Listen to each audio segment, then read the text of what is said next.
So, hello everybody, and welcome to chapter 9. This is a very exciting chapter to have arrived at, titled Transformation, Scott. It's our final Um, chapter here, and it kind yeah. of And summary of everything, kind of coming home in the end of the book. yeah. And to be honest, I mean, I know we've just been talking about it here, but like sincerely, for me, this feels like the most important chapter in the whole book because it really, I mean, probably specifically with reference to Reality Atlas and the course and the modules, this really expresses kind of the deep calling, if you like, that emanated from our souls at the very beginning. Is like, why are we doing all this? Like, what is it we're ultimately trying to invite people to come and enjoy and experience for themselves? It's really in this chapter, I feel, And I you think know? in our life experience, we didn't know that in the beginning. We just Yeah, kind of set out doing what we felt was the most powerful, right thing that we could do. yeah, And yeah. we're like struggling to comprehend, like, why was that so amazing? You know?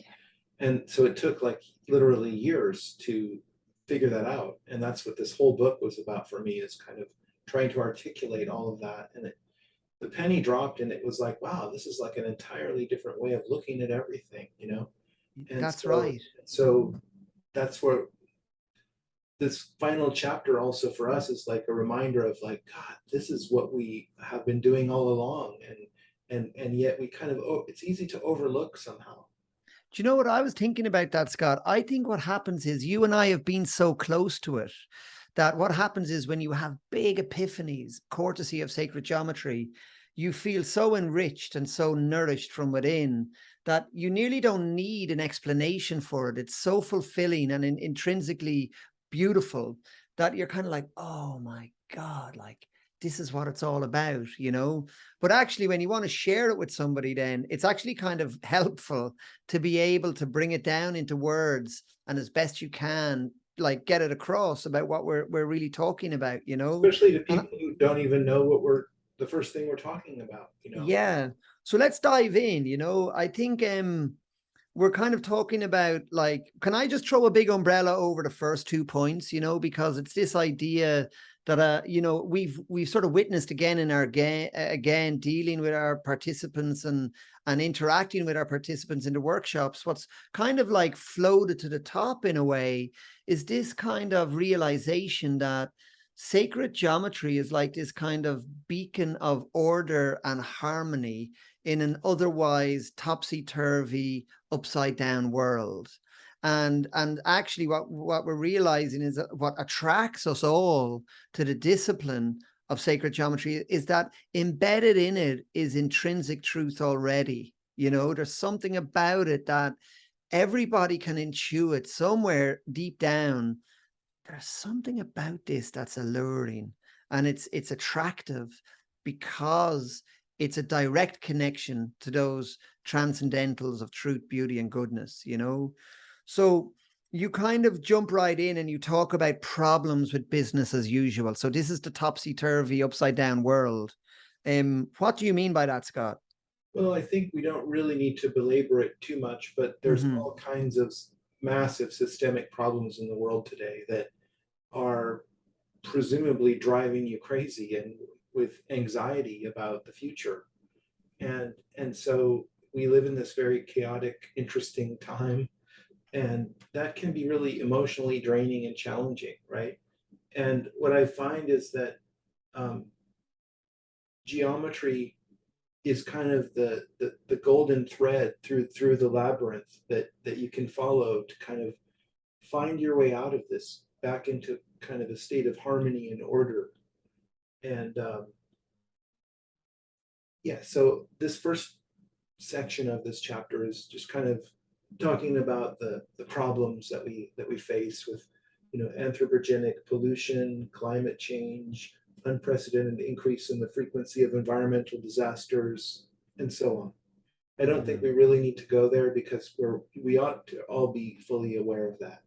Yeah, although, do you know what? I'd like to give a specific example that I think illustrates this really well, and it's kind of current, but one of the things that really has come up for me personally is this way the world has gone recently. I'm talking about in the last maybe 10 years, that I find it hard to find any sort of information stream that I can trust. Okay. So I sort of lost heart in the mainstream media, quite a long time ago, that I wouldn't have a huge amount of trust in the very big, large news organizations or the media streams that we're exposed to.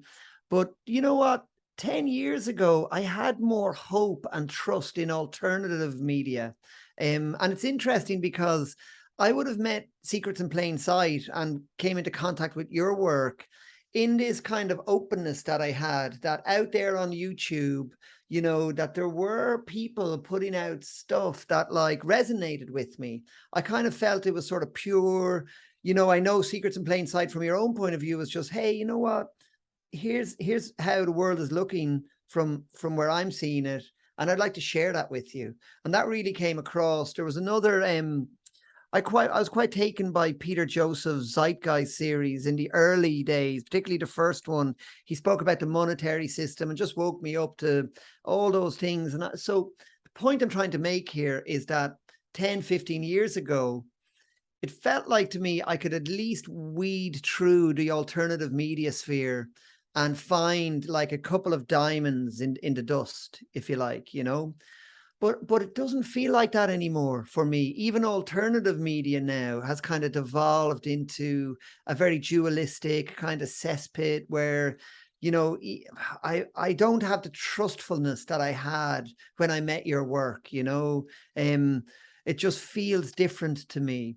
So I'm now living in a world where I can't really trust mainstream media, can't really trust alternative media, Twitter, the algorithms, the way they kind of work. It It's reminds me of hard. like in the early days of Facebook, I was very active. I had like 5,000 friends and Mm, posting all the time. And now then I left. At some point, I just quit the platform because I saw what it was doing to society.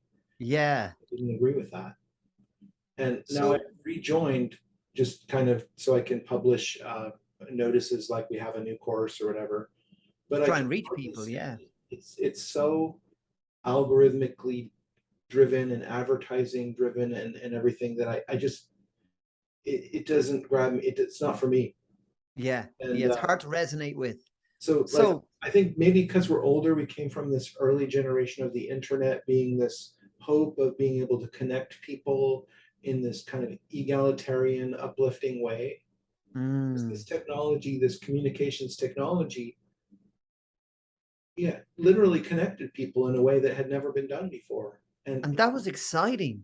it still could go in the way of positivity and education and Yeah. connectedness and so on.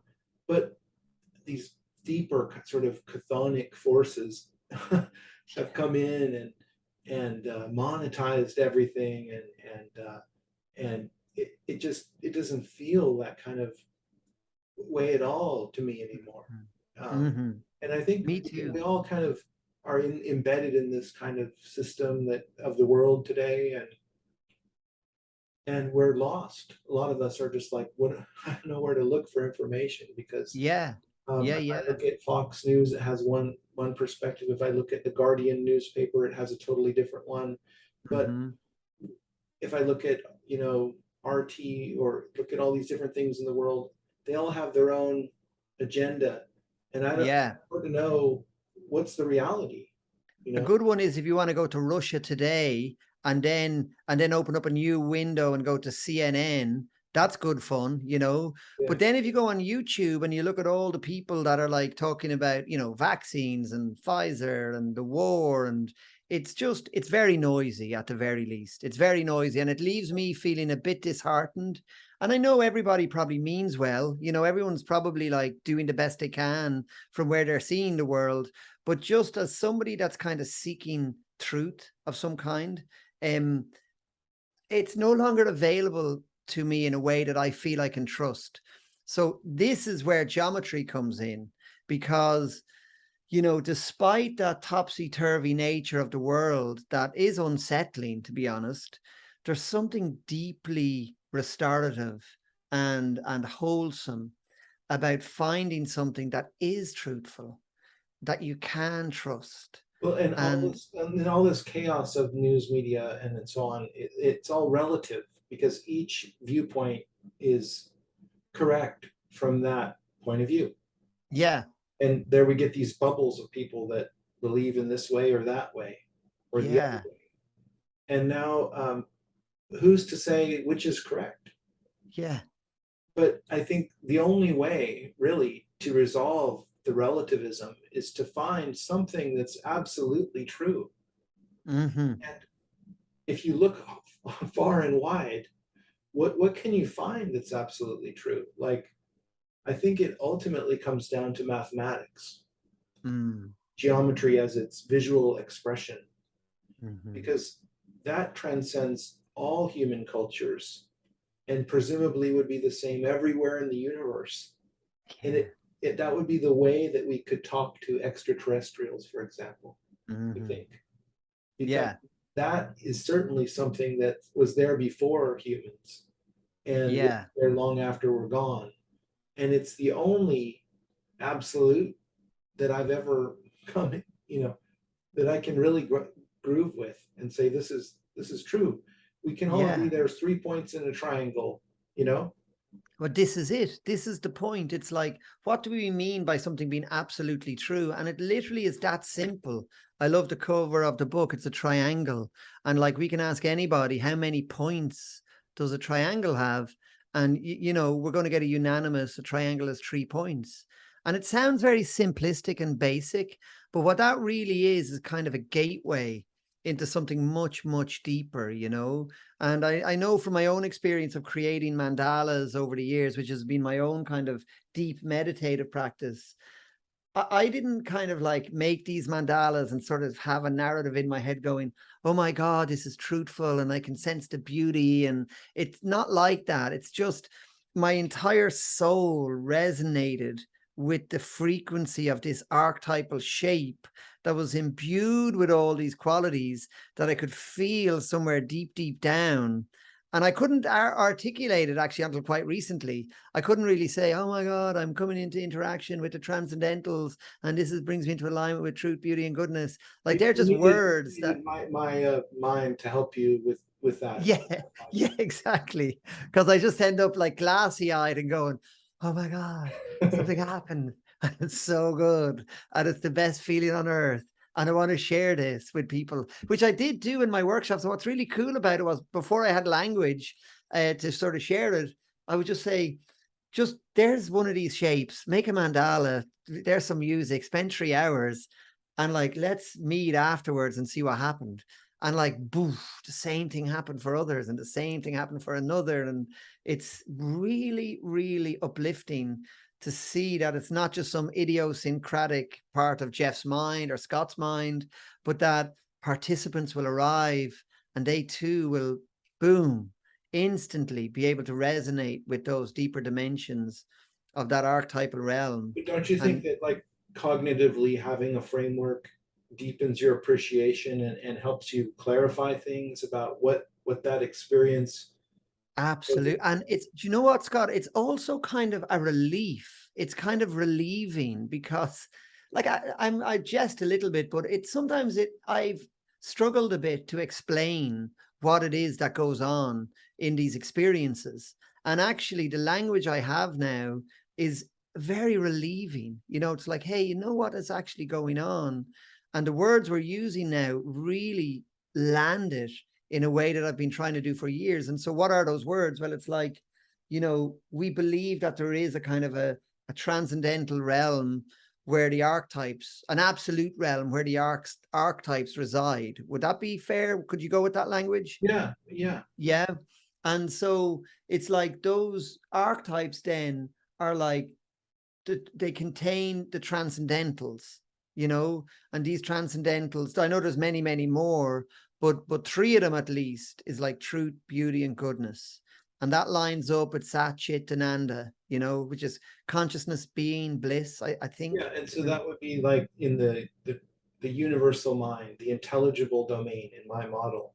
Yeah. I would put the archetypes like the hermit, the mother, and so on, all of those types of personified archetypes in a dissociation within that called the invisible domain or the domain of soul. Yeah. That's where the collective human soul would be, that Mm, Jung talked about as he labeled as the collective unconscious. But mm, I would relegate that to the soul domain, to this invisible domain that we can't weigh and mm. measure, but we can all experience it and say, hey, oh my God, I had this amazing experience of the mother archetype. Yeah. I'll relate to that because we've all had a mother, you know, Yeah. and so it somehow transcends the individual because it's something that we all have in common. And in a way, that's also a an absolute truth Yeah. because it transcends all cultures. Yeah. You know? And this absolute truth, Scott, like it really does something to you. Like it solves a lot of problems as well. This is kind of new language for me, but you know, the sort of the difficulty I have with mainstream media and the similar difficulty I have now with alternative media, I feel a little bit like lost and alone in that world, you know? And somehow by coming into deep communion with an archetype that I can trust and go, and it sounds a bit weird to kind of say, okay, I'm not going to work out all the details about the war in Russia or all the details about the pandemic and all of the agendas at play there. Quite frankly, I'd love to know all the answers to all of that, but I can't work all that out right now. I just don't have the mental bandwidth to get to the bottom of all of that in a minefield of noise. It's impossible. And I give up actually. So, but then what about like, it's like, oh yeah, well, you just go and color in your triangles in your bedroom. I remember I had a friend used to kind of joke with me about this. So what are you going to do? Just coloring in, he used to call it. And I'd be coloring in my triangles. And I'm like, yeah, actually, that's what I'm going to do. I'm going to go to my bedroom and color in triangles. And he'd be like, oh, well, what's that going to do for you? You know what I mean? But here's the kicker. That does like an unbelievable amount of good for And you. I think there's even science on that, where when more and more people meditate, Yeah. this is a meditative experience you're describing. Yeah. When more and more people meditate, it kind of changes the level of violence in the world, and it Yeah. goes down. Yeah. And there's like a field that's generated when more people, find that harmony with, and get in harmony with as above, so below. It Yeah. automatically orders you. It orders your soul into alignment with higher powers or deeper forces within, It and it does. allows you to get inspiration, right? Yeah.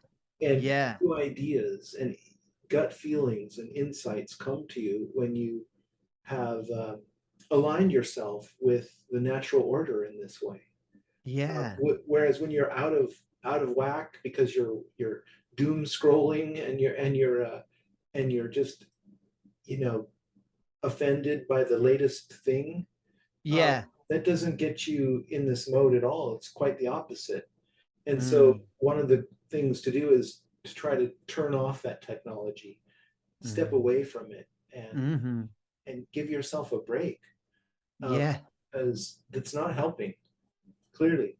Yeah. So we advocate developing a practice with sacred geometry where you draw, you make a drawing, and that kind of engages you to focus, and then follow that up by decorating it in some way, and that will Mm, allow you to contemplate and get into that other state of mind, mm, and then close your eyes, listen to this wonderful music, and meditate on it, and that mm, gets you into yet another deeper state of consciousness. And so mm, by engaging in this practice, it's profoundly transformative. Okay, mhm, it's not just like more doom scrolling or more information, and it's the opposite. It's harmonizing you and giving you this anchor in the mhm. chaos. And And what that's kind of what happens? we're trying. That's the whole offer here, is to try to get Yeah, you to do that on your own, not just hear our words and get a cognitive upgrade, but to have it sink in experience for and yourself. your heart, affect every part of your body. Yeah, that's it, Scott, totally. And I wanted to just emphasize that, my friend used to joke with me coloring in, like, what are you doing? Coloring in triangles? He was a really good friend. I think he knew there was more to it than that. But what happens is then when you do have a deep interaction with this kind of like archetypal truth and you come back into the world, then you're no longer lost. You don't feel that sense of disconnection. You don't feel this kind of alienation where you can't be satisfied from mainstream media or alternative media. You actually have found a kind of a rock, inside yourself, that's way more powerful, that gives you a sort of a secure base within yourself. And actually, it doesn't really matter what's happening on YouTube or what's happening on Twitter or what's happening on CNN. Like, they can just go on with the crazy chaos that they're involved in. But you've just been able to sort of now found a port in a storm, which is so solid, so truthful, and it connects you with a deep sense of wholeness. All from, I don't want to just say coloring triangles, because what we're bringing you into is the language of the creative principle itself, because the geometry is a very, very rich language to learn. Um, but it brings you deep. And when you connect with that truthfulness, it's like the stickiness of the world isn't a problem anymore. I don't care what CNN say or what Fox says, who's shouting at who about something on Twitter. I have less interest in it than I've ever had, to be In honest. a way, we both went through, and still do in some occasions, this process of seeking and looking Mm-hmm. outside in the world to find the truth, to find your tribe, to find Yeah. um, something that anchors you. And Mm-hmm. I think that once you find it with geometry, it's profoundly transformative, and you no longer are really very motivated to go out seeking, Mm-hmm. because you found something that's more real than anything else. Yeah. Would And you feel then, that that's fair to say? There's a kind of level of reality to geometry that yeah. it's somehow deeper or beyond, or that's Yeah. right. That's where what motivated me to call it the intelligible domain. It's a domain we can all access, but Yeah. it comes before the visible and the invisible worlds. And That's so it. it's deep, it's It's vast, it's we can't really, there's no words for it ultimately. Yeah, yeah. And like, let's dive into this irony, Scott, right? So this has been the case, I know, for both of us, but I've spent so many hours and months and years drawing geometry, creating mandalas with geometry, going to huge efforts to get myself away to a retreat center, like flying across the Atlantic to get to a retreat center, spending hours getting my board, my compass, my ruler, all these different colored sands, my special Shakpur tools. It's a lot of work, right? To get myself kind of literally and metaphorically to the top of the mountain. Okay. And then I'll put on my music, I'll have my set, I'll have my setting, it's all going on, right? And then I'll embark on my journey with the sacred geometry. Okay. Now, if I'm lucky enough, and I've had many breakthroughs where I've kind of had this kind of upgrade in consciousness to break through to something beyond the reality that I know, like the everyday reality I know and feel at home in. And I kind of pierce the veil and literally pop through to somewhere much more interconnected, right? What happens me there is I realize that it's all bullshit, kind of. It's like I don't need anything. It's like everything that I've been trying to do and get is already there in abundance. And I kind of have this funny joke of reminding myself, I'm already there. Well, there's I'm already there. And it perfection. almost looks funny. There's It an looks, exquisite perfection there, right? yeah. Yeah. And it even looks funny to go, I don't need this, all these techniques and these fancy geometries and these boards and these, and you know, I was sharing, I think we spoke about it earlier, maybe in one of these videos, about the experience I had of rainbows down at the retreat center. And I was just in this blissful moment of total interconnectedness with everything and didn't need anything to be different from what it was inside or out. And I was just, yeah, this is it, man. I'm here. And then what did I do? I jumped off to get my phone to capture how perfect the moment was. And the minute I did that, I just whoosh, came You're straight back out of it. Yeah. That act of, I need to capture this moment of being, you know. What I'm trying to point at here is like, you know, I listen to like a lot of Krishnamurti and a lot of Rupert Spira, and it's kind of funny, like I find myself walking around a park listening to a lecture on my iPhone from this dude who's telling you that you don't need to be listening to lectures from spiritual teachers for what you seek. And there's a weird irony in this, you know, that it's like somehow we need the lectures from Krishnamurti, or we need the sacred geometry to get the ladder up the wall to climb over.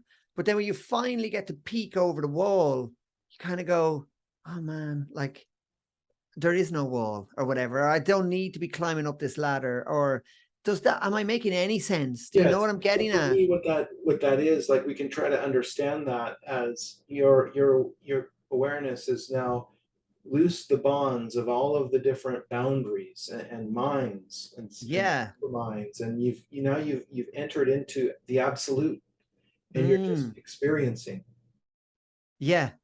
and that's why you can't really, it's very difficult to talk about it later, because there's no words there.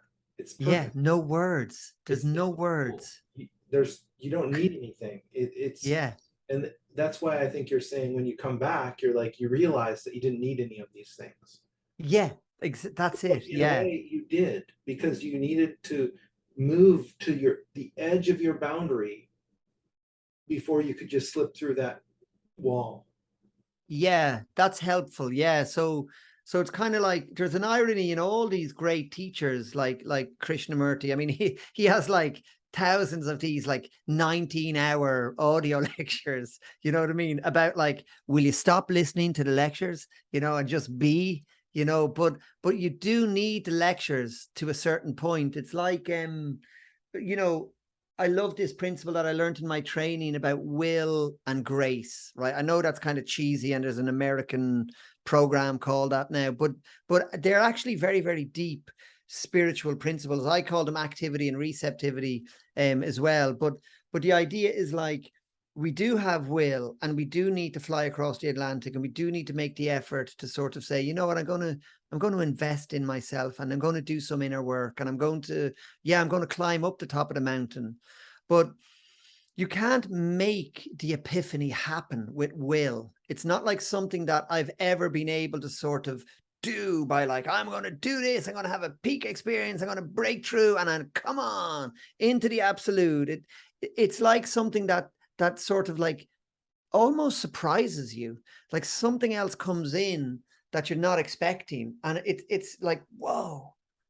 And then all of a The sudden, way I think of it is ultimately your mind can't understand that, because your yeah, mind is a finite boundary on the absolute, and yeah, because it's finite, it doesn't comprehend the infinite and can never.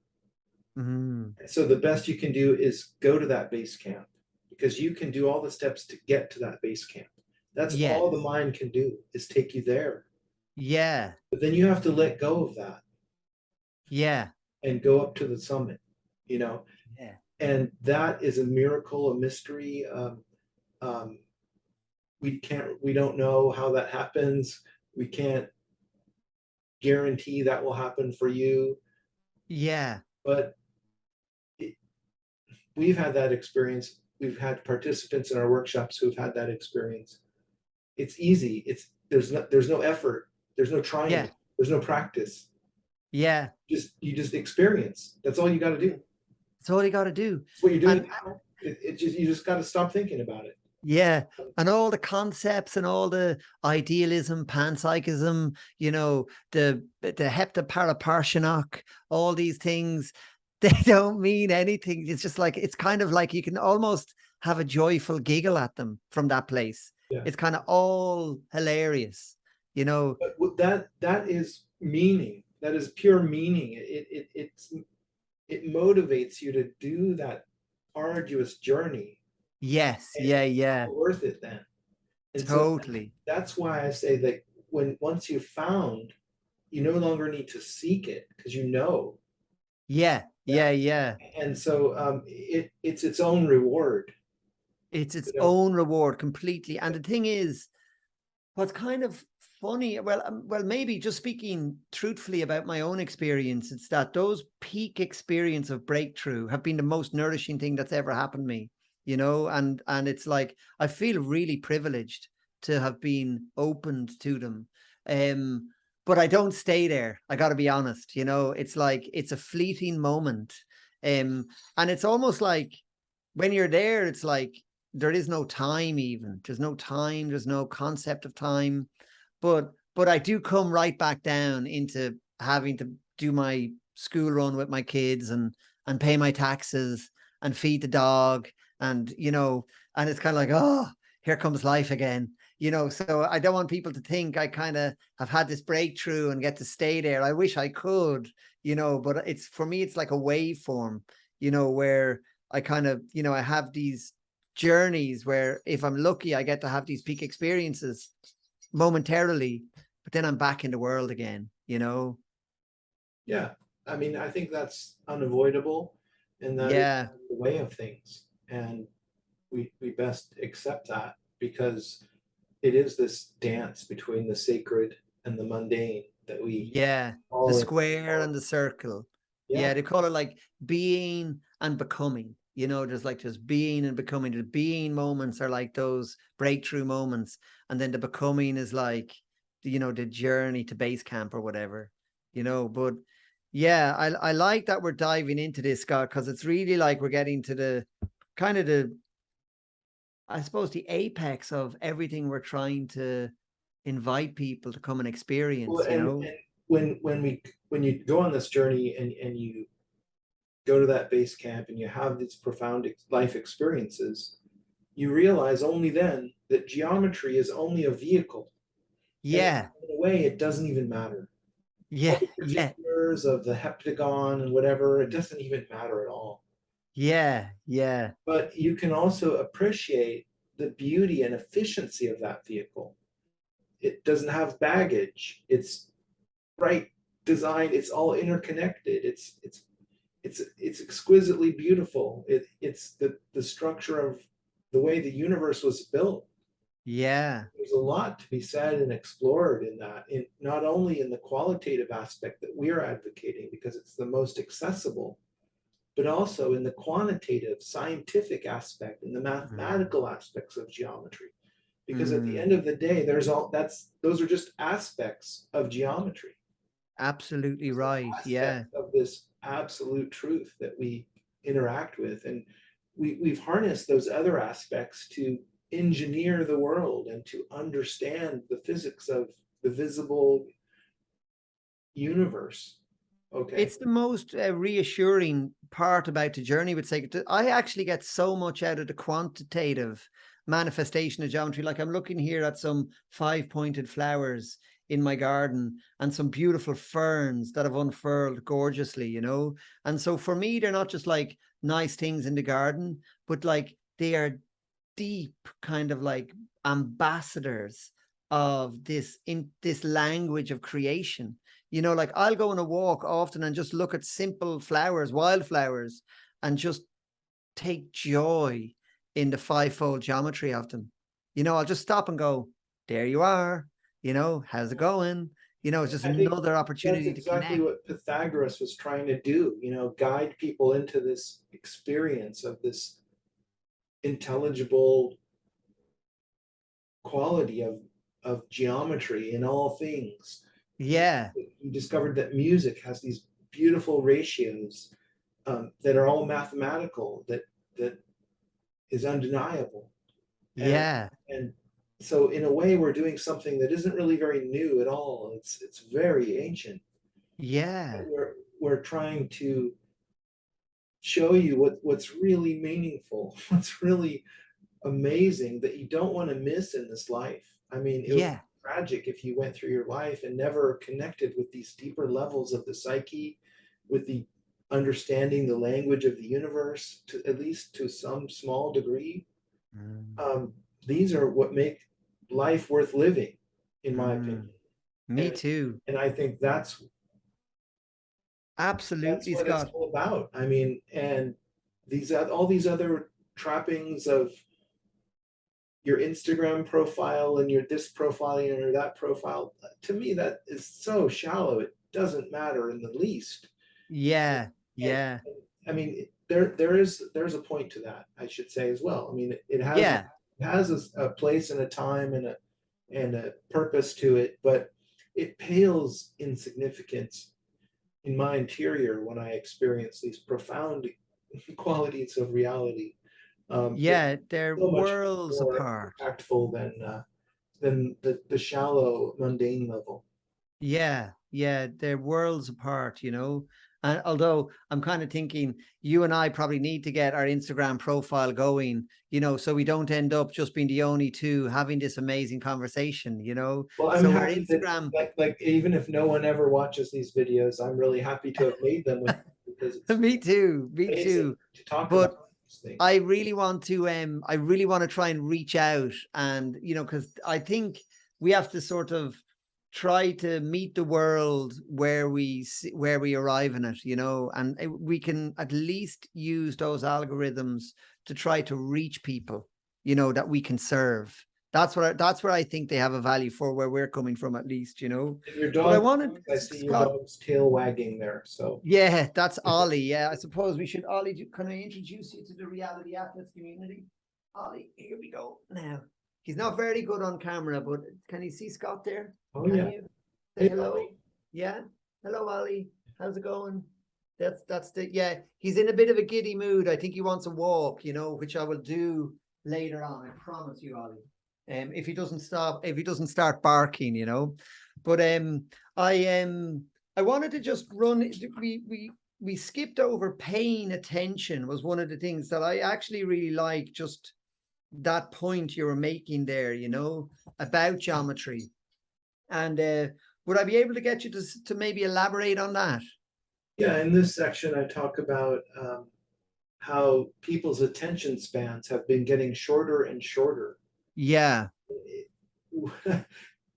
Apparently our average attention span is less than a goldfish now, and yeah, it's incredible.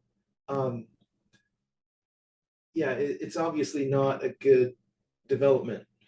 yeah, But yeah, what I find is that the practice of sacred geometry is wonderful for strengthening your power of attention. And yeah, you do that using a compass and a ruler and a pencil on paper. These instruments are as old as history, really. yeah, The yeah, compass is big like the time. first scientific instrument, according to Keith Critchlow. And you can use these instruments today and make this connection with geometry. And it uses your whole body. You have to lean over the paper, you have to have good lighting and eye, you know, hand-eye coordination and so on. And there's no better way to experience geometry than doing this. And Yeah. it, Can I read something actually, Scott, from Keith's book just on this? It's something I read out. I keep the book here all the time, but just to echo what you're saying about the embodied use of geometry, you know, it's just one tiny paragraph. Would you let me? please. It's just here. He says geometry can be considered from at least three viewpoints. First, as a technical exercise serving industrialization. Secondly, as a purely mathematical function. And then thirdly, and most importantly, according to Keith Critchlow, as a science of the soul. This has to be performed with the human hand and is fundamental to a deeper understanding of the Platonic wisdom tradition. Geometry is only fully understood by doing it, you know? Yeah. And I just want to honor Keith Critchlow. You know, he's like a superhero of all geometers, Scott and I most especially. And that's in this book in the beginning when I'm Yeah. talking about the uses of geometry in the introduction. Yeah. So we're But that paying homage to that again. embodied, yeah, the embodied part of the compass, the straight edge, something about using our bodies to actually move a circle with our physiology. It's worth noting, you know, without dismissing, you know, working on a screen and the beautiful technical ways of working too. Like, I don't want to undermine those. They have huge value, but it's become even more apparent to me, because I always had this intuition that said there's something about putting shells on a board or coloring in, as my friend used to say. But I knew deep down that it was very important. You know, I couldn't really explain why, but it's becoming clearer to me now that why it's important is we're not just bringing our minds into harmony with these archetypes, but when we draw them with the compass and the straight edge, actually our bodies begin to imbue their qualities as well. And it's a very nuanced experience, but it brings you deep. The embodied part of it. When we do the big mandalas, like in our workshop, and you have a photo of it here in your book, like people are literally like down on the ground, like intertwined, and there's this incredible dance of chaos, if you like, on the surface. You know, you have this pattern which is whole and complete and concise, and you've got people stepping over people and people wondering, oh, should I step in here? Would it be rude if I put my rock there? And it's just, it's a and little, yet it's a little like the game of Twister, you know, from the 60s. yeah. And we're trying not to, you know, disrupt I the just see, we can see a little sand on photo the here. ground. Yeah. Trying to give other people space to do what they want to do. And Yeah. by the way, we're doing all of that in silence. We're listening to music, but we're not. Yeah. And what happens is you feel like you become part of this tribe. You become bigger than an individual. You become all of the participants in some way. You feel connected. You feel connected. And even to each other. Somebody, I remember in one occasion, somebody put like the wrong, what one person thought of as the wrong color down. Yeah. And somebody just lost their mind and had to walk out of the door because it just triggered something in them. That's right. And that was very powerful, a very powerful experience. Yeah. Because we don't always agree with the members of our tribe either, right? But yeah, or our family, or our friends, or whatever, or a workplace. And so these lessons come up in us naturally, and even without talking. It's amazing. There's a lovely idea that, like, you know, these archetypes, these mandalas, these circles, are mirrors within which we can polish our souls, you know. And I love that phrase, because it's kind of like just what you're saying. Oftentimes the geometry or the mandala will mirror back to us exactly what it is we're working on, you know. And then after that 3-hour experience, we're all admiring it. And then comes time when we have to sweep it away. And everybody gets to push with the broom. To me, that is like, it's a microcosm of your life. Now this is the end of your life. It's death. And it's time to sweep it away. And it's very poignant. It's very emotional when this happens, right? And very powerful. It's as simple as can be. Yeah, you put a bunch of sand on the ground. Now you got to clean it up. Yeah. Yeah. But it's so, when you engage in it in this deep way, it's very, very profound, very profound, you know.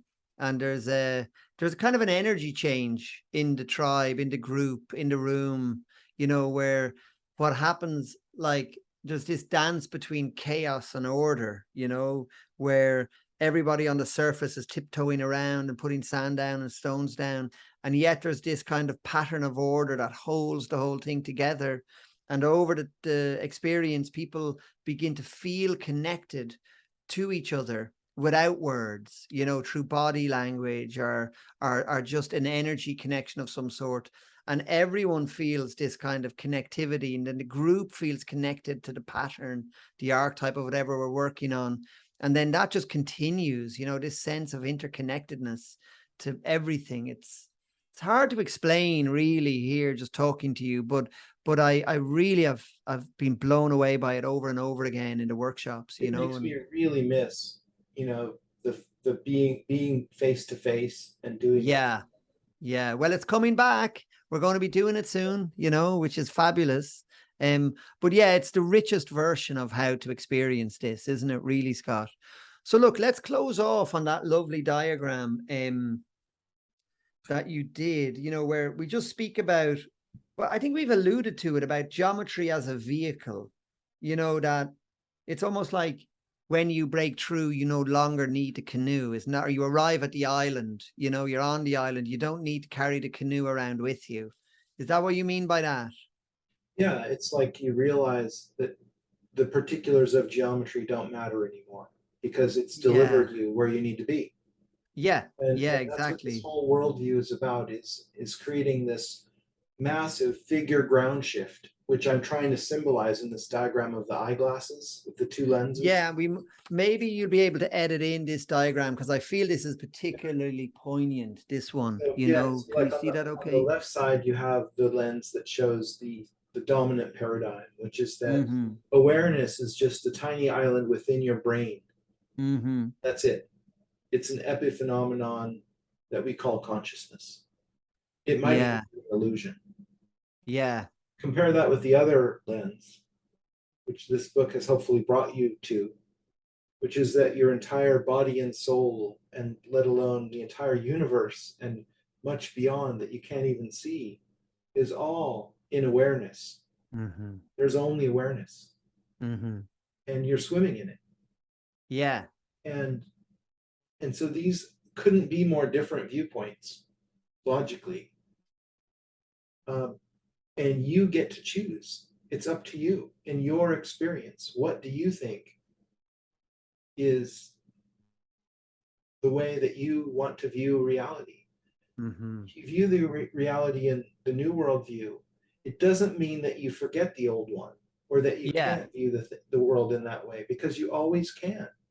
mm-hmm. It's always possible to simplify everything into this materialist view, if you like. It has Well, hang on now. practical, We has a may have to, practicality to it. I may have to split hairs with you here at our very closing point, you know, because I'm not sure about that one, you know, because I have a feeling like it's very red pill what we're doing here, that once you sort of see the world and experience it as an interconnected place, interwoven with this geometry, Yeah. I feel you can't actually go back to Well, see it the way you used to. I think you can pretend, Yeah. Oh, yeah. You can pretend. and you Yeah. definitely understand it when the scientists are talking in that way, and when Yes. Yeah. the normal culture is giving you things in that terminology, you get it. Yeah.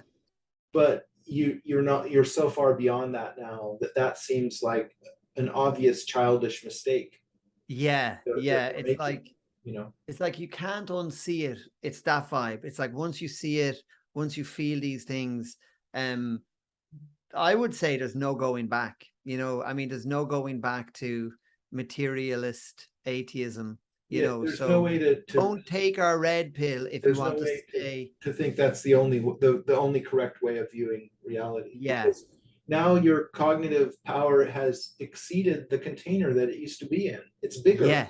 It won't fit in Yeah. there anymore. You know, Exactly. it's not Your possible. reality envelope has expanded, you know.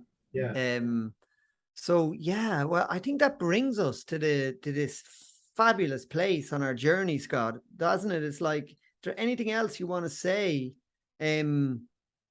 by way of closing? Well, I close with this this famous quote by Lao Tzu: "A journey of 1,000 miles begins with a single step." Mm, So in a way, this entire experience that you've had in Reality Atlas is that single step.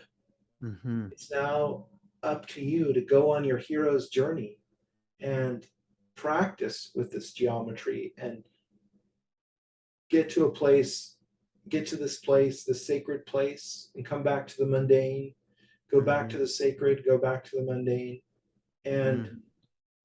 see what happens. You know, Yeah, it'll be amazing, I think. You'll you'll yeah. you'll you'll be able, now you're armed cognitively with a framework for understanding and making sense of these vast experiences that you can have, um, using geometry as your vehicle. Mm-hmm, You know? mm-hmm. Yeah, I completely agree, Scott, you know, Is and there anything you would like to say in closing, Geoff? no, only that, like, I'm so grateful for having had the opportunity to, you know, not just support you with the book, you know, but I feel very pleased that it's an emanation from our early conversations birthing the academy, if you like, you know. And that alone was a huge joy, and it's just a privilege, Scott, to be your buddy, you know, along for the trip in this journey. That and I'm so grateful to you for writing the book. It's really captured, I feel, the sort of the DNA of what it is we're stepping out to offer together, you know. But then to actually to deepen that experience through doing these Reality Atlas videos on top of the book, it's been very fulfilling for me personally and very nourishing, you know. So I've got huge gratitude for you for putting this together, you know, and I'd like to extend that to all of our viewers, all of our participants, like anybody that's made it to this point in the sequence. Like, you know, you're like a dear soul tribe member and friend, and it's an honor to get to know you, because I'm pretty sure if you're at this stage of the recordings, we know you and we're meeting you. And I hope that you're getting as nourished from this journey as I am.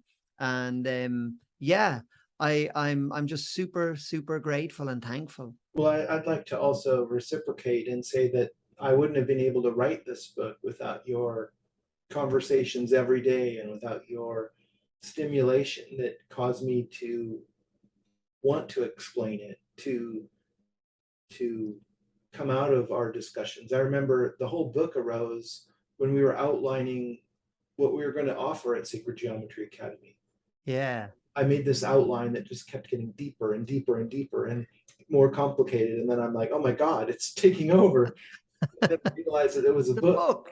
you know. Yeah, yeah, super. So I couldn't have done it without you, and I Mm, couldn't have done it without our participants that I've been honored to be able to guide through this process on several occasions, because mm, they are what their participation is what motivates us to do this. absolutely. So Yeah, we wouldn't be doing it if it was just for us alone, because why bother? yeah, Why would we do the yeah, effort to write yeah. books and to make videos if no one was ever Mhm, going to watch them? So we're very hopeful that mhm, news of this will spread and by mhm. word of mouth. And if we can ever figure out how to market ourselves correctly, I think that this has a tremendous potential to transform people. Me too. It's very useful. If people could just find out about it, Mhm. it'd be wonderful. Yeah, here, here. Absolutely, Scott. So look, we're going to leave you and love you guys. Thank you so much. It's been an amazing journey, and we will see you in the course.